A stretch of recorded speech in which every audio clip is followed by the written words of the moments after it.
Selamat datang kembali di channel Roy Konoha. Kenapa Kang Deddy Mulyadi itu sangat berbeda dengan pemimpin-pemimpin lainnya? Kenapa? Kenapa Kang Deddy Mulyadi itu kadang-kadang ya kebijakannya sangat kontroversial, ekstrim, sangat berbeda dengan kebijakan-kebijakan pemimpin lainnya, kemudian apa adanya, kemudian kadang-kadang di luar nurul gitu, kelakuannya juga di luar nurul ya, kemudian ya suka bercanda ya, suka heureuy. Nah, cek orang Sunda teh suka heureuy, heureuy itu bercanda ya. Jadi ada keanehan-keanehan atau ada perbedaan daripada Kang Deddy Mulyadi dengan pemimpin lainnya. Kenapa berbeda? Apa alasannya? Apa faktor yang mempengaruhi? Salah satu faktor yang paling mempengaruhi itu adalah karena filosofi. Filosofi apa itu? Filosofi budaya atau filosofi leluhur atau tradisi bangsa kita.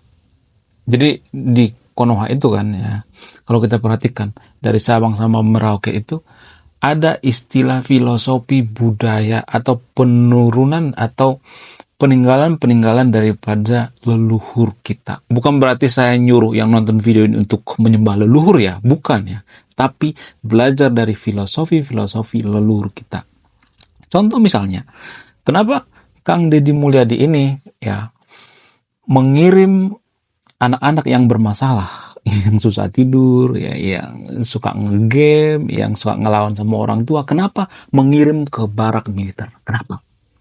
Apa alasannya? Apakah meniru kebijakan-kebijakan yang ada di luar negeri seperti di Korea Selatan misalnya, seperti ya wamil atau wajib militer seperti yang ada di Korea misalnya? Apakah itu ditiru oleh Kang Deddy Mulyadi? Enggak. Apa yang dipikiran daripada Kang Deddy Mulyadi? Kalau saya perhatikan ya, yang dipikiran daripada Kang Deddy Mulyadi itu adalah bela negara. Jadi Kang Deddy Mulyadi berpikir negara itu supaya maju ya harus membela negara dan membela tanah sucinya. Jadi tanah suci menurut Kang Deddy Mulyadi, kalau saya perhatikan ya, karena suci versi Kang Deddy Mulyadi itu adalah ya Indonesia. Ya. Jadi saya melihat ya, di Konoha ya akhir-akhir ini saya melihat ya lebih memilih yang namanya tanah suci daripada tanah air. Jadi ini dua hal yang berbeda ya. Ini ada korelasinya dengan Kang Deddy Mulyadi mengirim anak-anak muda ke barak militer. Biar apa? Biar mereka menganggap bahwa tanah air mereka itu adalah tanah suci mereka. Ini ada korelasinya dengan filosofi leluhur kita. Filosofi daripada leluhur kita itu mengatakan bahwa ya tanah air kita itu adalah tanah yang suci. Tanah kelahiran kita itulah tanah yang suci. Jadi nenek moyang kita tidak pernah mengatakan, oh tanah suci kita itu di India, tanah suci kita itu di Mesir, tanah suci kita itu di Israel, tanah suci kita itu di Filipina. Nggak pernah mengatakan seperti itu. Tanah suci kita itu ya di Indonesia, di Jawa Barat, ya di tanah Pasundan. Itulah tanah suci kita. Jadi tidak mendua ya. Ini ada korelasinya ya. Kenapa Kang Deddy Mulyadi mengirim ya anak-anak muda ke barak militer? Biar mereka ya ada kesadaran membela apa? Membela tanah suci. Tanah suci dan tanah air. Itulah alasannya kenapa di barak militer itu para tentara-tentara di Indonesia itu selalu menggunakan yel-yel ya. Ya, mana matamu, mana matamu, mana mataku, ya, bela negara, bela negara. Pokoknya yel-yelnya seperti itu. Yel itu sebenarnya doktrin, guys.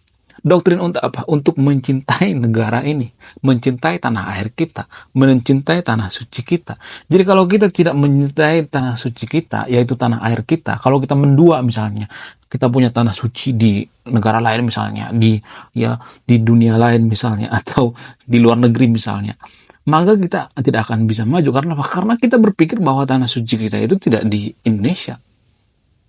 Ya, jadi nggak boleh mendua antara tanah suci dengan tanah air. Ya kalau itu tanah air kita, itu juga tanah suci kita. Itu yang ditekankan oleh Kang Deddy Mulyadi. Dari mana beliau ini belajar? Dari apa? Dari peninggalan dari para leluhur, filosofi dari leluhur. Filosofi seperti apa? Filosofi yang diturunkan oleh budaya Sundawitan. Disclaimer on-nya, saya tidak mengatakan bahwa Kang Deddy Mulyadi ini beragama Sundawitan, karena ada istilah kepercayaan Sundawitan. Tapi ya yang sebenarnya Kang Deddy Mulyadi ini beragama Islam, bukan beragama Sundawitan. Sundawitan itu semacam budaya. Jadi ini ada semacam kekeliruan ya warga Konoha kan dalam berpikir kalau nggak A ya B, kalau nggak hitam ya putih, nggak seperti itu. Ya, Kang Deddy Mulyadi walaupun menggunakan ikat ya seperti ini, ya, seperti ikat uh, suku Baduy, orang Sundawitan, tapi beliau itu tetap ya di KTP beliau itu tetap beragama Islam. Ya, dulu Kang Deddy Mulyadi itu sangat sering diterpa dengan isu-isu penistaan agama, bahkan sering disomasi, bahkan dibawa sampai ke pengadilan. Karena apa? Karena isu penistaan agama. Jadi Kang Deddy Mulyadi ini sudah kenyang dengan isu-isu penistaan agama, sudah sangat kenyang. Dan ini yang saya takutkan ya, kalau di antara sahabat yang nonton video ini pecinta Deddy Mulyadi, pengen Deddy Mulyadi itu jadi RI 1, jadi presiden di Indonesia misalnya. Yang saya takutkan cuma satu, apa itu? Takutnya Kang Deddy Mulyadi ini ya akan dicari kelemahannya. Apa kelemahan daripada Kang Deddy Mulyadi ini? Kang Deddy Mulyadi ini ya akan dikorek-korek kelemahannya, yaitu ya seperti Raja Musyrik, ya seperti menganut agama Sundawitan dan lain sebagainya. Ini yang jadi kelemahan daripada Kang Deddy Mulyadi. Ya lawan politik kalau misalnya Kang Deddy Mulyadi mencalonkan presiden yang tersulit itu ya mengalahkan itu ya. Mengalahkan isu-isu miring terhadap Kang Deddy Mulyadi, yaitu isu-isu tentang penistaan agama. Kemudian apalagi yang membedakan Kang Deddy Mulyadi dengan pemimpin-pemimpin lainnya. Ya, disclaimer on ya, saya bukan fans fanatik Kang Deddy Mulyadi ya. Di sisi lain juga saya akan mengkritik kebijakan-kebijakan daripada Kang Deddy Mulyadi. Tapi ya, pada kesempatan ini saya mengulas gitu, apa sih perbedaan daripada kebijakan atau pola pikir atau karakter daripada Kang Deddy Mulyadi dengan pemimpin lainnya. Kalau saya perhatikan Kang Deddy Mulyadi ini berbeda dengan pemimpin lainnya itu karena apa? Karena persisten. Ya, apa itu persisten? Persisten itu artinya gigih, pantang menyerah. Dulu Kang Deddy Mulyadi waktu DPR pernah di demo masyarakat puluhan ribu orang, bayangkan di demo. Ya, kalau saat itu di demo terus Kang Deddy Mulyadi mengatakan ternyata dunia politik ini kejam, dunia politik ini dunia hura-hura, saya menyerah, saya mending diam di rumah aja, mending saya main Mobile Legend aja di rumah, mending saya ongkang-ongkang kaki di rumah.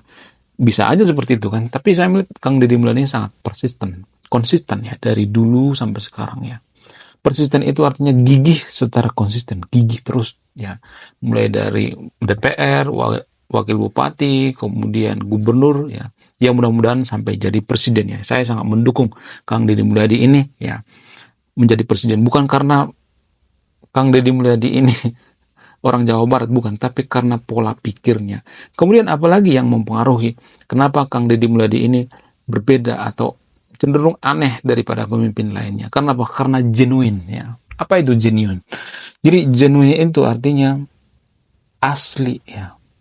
Artinya apa adanya, nggak dibuat-buat ya. Makanya ya ada foto-foto atau video-video yang beredar ya Kang Deddy Mulyadi, mohon maaf ya, menggunakan kolor di kepalanya gitu terus ya begitulah ya, penampakan yang aneh-aneh. Kenapa Kang Deddy Mulyadi melakukan seperti itu? Padahal dia kan seorang pejabat, harusnya jaga image dan sebagainya. Kenapa? Karena dia apa adanya.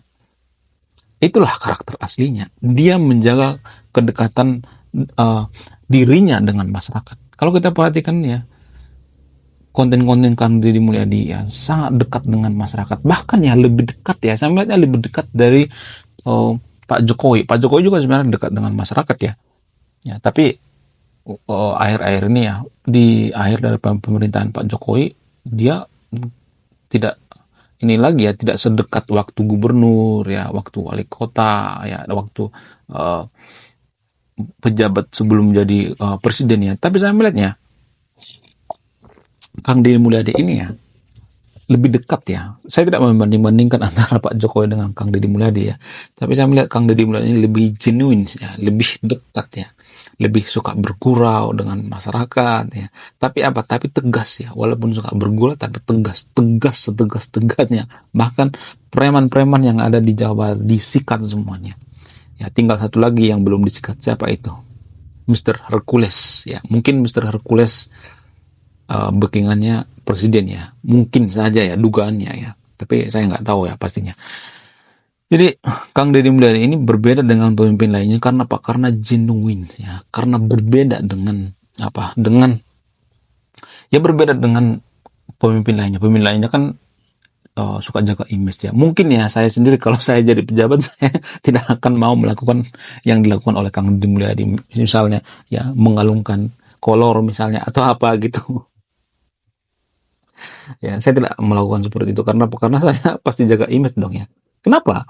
Kang Deddy Mulyadi ya terkenal dengan foto atau video yang beredar yang ya mengkuplukkan kolor di kepalanya. Kenapa bisa terjadi? Bagaimana kronologinya? Kronologinya bermula ketika perayaan 17 Agustusan ya. Kang Deddy Mulyadi ikut ya merayakan 17 Agustus, terus ada panjat pinang. Nah, hadiah daripada panjat pinang itu ada kolor, ada BH dan sebagainya. Lalu ketika dia dapat hadiahnya ya, dapat hadiah dari panjat pinang sehingga dia mengalungkan BH, mengalungkan kolor ya gitulah. Ya. Dan menurut saya ya, ini sangat genuine ya. Sangat-sangat asli, tidak dibuat-buat ya, apa adanya. Tidak jaga image ya. Bagaimana dengan sekelas presiden? Apakah presiden bisa melakukan hal seperti ini? Bisa aja sebenarnya. Siapa yang larang ya kan? Bisa aja. Jadi menurut saya ini hanya gimmick ya, atau mungkin semacam hiburan ya. Yang paling utama itu kebijakan ya. Kemudian yang bikin Kang Deddy Mulyadi berbeda dengan pemimpin lainnya itu kebijakannya itu sangat-sangat ekstrim ya. Kenapa kebijakannya sangat ekstrim? Apa yang mempengaruhi? Yang mempengaruhi itu karena beliau ini orang yang rajin membaca. Ya, bahkan beliau ini adalah seorang penulis. Jarang yang tahu bahwa Kang Deddy Mulyadi ini adalah seorang penulis. Bahkan banyak buku-buku yang dituliskan oleh Kang Deddy Mulyadi ini tanpa orang ketahui ya. Kang Deddy Mulyadi ini ya meniti karirnya itu jadi DPR, merangkap jadi seorang penulis. Jadi kalau seorang penulis itu ya biasanya adalah orang yang suka membaca. Jadi orang yang suka membaca itu biasanya pemikir ya. Mikirnya itu dalam banget ya. Karena saya juga dulu suka yang namanya menulis ya. Ada banyak kok tulisan-tulisan saya yang saya kirim ke Gramedia Pustaka Utama atau GPU, bukan gosok bijak urut ya, bukan. Gramedia Pustaka Utama, tapi ditolak 30 kali saya ngirim naskah ke sana, tapi saya tetap ditolak. Dan ketika saya menulis, otomatis saya harus membaca dong ya kan. Jadi saya nyari referensi, kemudian saya harus banyak membaca buku, membaca novel. Untuk apa? Untuk memperkaya tulisan-tulisan kita. Jadi Kang Deddy Mulyadi ini ya manusia yang suka membaca. Saya bisa memprediksi itu ya. Menurut kalian gimana? Kemudian yang saya perhatikan, Kang Deddy Mulyadi ini bisa menempatkan diri di segala kondisi ya. Dari petani ya, dari ya gembel ya, kemudian kalangan intelektual, pejabat ya, kemudian para investor, kemudian influencer dan sebagainya, nyambung ya kalau ngomong sama Kang Deddy Mulyadi. Karena apa? Karena dari bawah beliau ini sudah bergaul gitu ya. Karena keseringan bergaul dengan para petani, ya bergaul dengan ya siapa saja bergaul ya. Saya selalu dengan beliau ini, saya tidak bisa meniru ya. Saya tidak bisa meniru apa yang dilakukan oleh Kang Deddy Mulyadi. Bisa nyambung ngomong ke semua orang. Dan porsinya pas gitu kan. Kalau misalnya nih ya, kalau saya perhatikan di Konoha itu kan ada tuh yang misalnya pejabat yang jaga image gitu ya, dia hanya berbicara dengan kaum intelektual, tidak mau bicara dengan kaum rendahan, misalnya kaum petani, kaum buruh, komunikasinya nggak nyambung ya. Jadi saya melihat Kang Deddy Mulyadi mengerti yang namanya cara berkomunikasi gitu. Jadi cara berkomunikasi itu ya yang saya pelajari atau yang saya baca buku ya. Berkomunikasi itu tidak boleh ya, misalnya nih kita berkomunikasi dengan petani terus kita ngomongin tentang bahasa-bahasa yang tinggi, misalnya seperti ya bahasa-bahasa bahasa yang dibicarakan oleh para kaum elitis misalnya. Nggak boleh ya menggunakan istilah-istilah yang susah dicerna, yang rumit. Nggak boleh. Kalau kita bicara di hadapan petani itu ya menggunakan istilah-istilah seperti itu, maka kepala kita bisa dipacul. Jadi ini namanya ilmu komunikasi ya. Jadi sama halnya dengan kaum intelektual. Kalau kita bicara di ranah intelektual itu, kita nggak boleh menggunakan bahasa-bahasa petani. Bahasa-bahasa kaum rendahan misalnya, kaum buruh nggak bisa. Kita harus mengimbangi pola pikir mereka. Ngomong sama politisi juga seperti itu. Ngomong sama influencer juga seperti itu. Kita harus bisa mengimbangi. Jadi saya melihat ya, Kang Deddy Mulyadi ini ya, ibarat pesepak bola, dia bisa ditempatkan di mana saja. Striker oke, kiper oke, kemudian sayap oke, kemudian back oke, semua di segala bidang ditempatkan. Ya. Cuman hanya satu ya yang saya khawatirkan daripada Kang Deddy Mulyadi ini. Apa itu? Saya takut ya nanti kalau Kang Deddy Mulyadi ini jadi presiden, tidak ada yang memberikan perahu. Apa itu perahu? Artinya semacam kesempatan yang diberikan oleh kaum elit politik seperti yang punya partai ya. Kalau nggak punya partai kan, kalau misalnya ketua partai nggak memberikan izin ya, atau mencalonkan Kang Deddy Mulyadi ini, ya nggak bakal bisa jadi presiden. Itu yang pertama. Yang kedua, ini yang paling sulit ya, dan ini saya prediksi dari sekarang ya, akan banyak tentang isu-isu penistaan agama ya. Akan banyak yang mengatakan kalau Kang Deddy Mulyadi itu jadi presiden, maka ya agama lokal akan dijadikan agama resmi.